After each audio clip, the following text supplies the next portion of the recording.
Start by pulling out the plastic end caps and unsnapping the top rail, removing the slider in the process.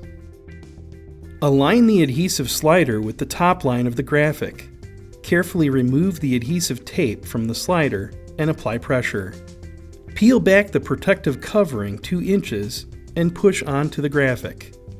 Carefully remove the rest of the protection and press firmly. Attach the graphic to the slider and insert the slider back into the rail, snapping it closed and inserting your end caps. To attach the graphic base, remove the quick slider from the leader on the base. Remove the film to expose the adhesive on the quick slider and place on the back of the graphic. Insert the slider with the graphic applied into the leader of the center. Prior to retracting the graphic into the base, place a strip of masking tape across the seam for additional security.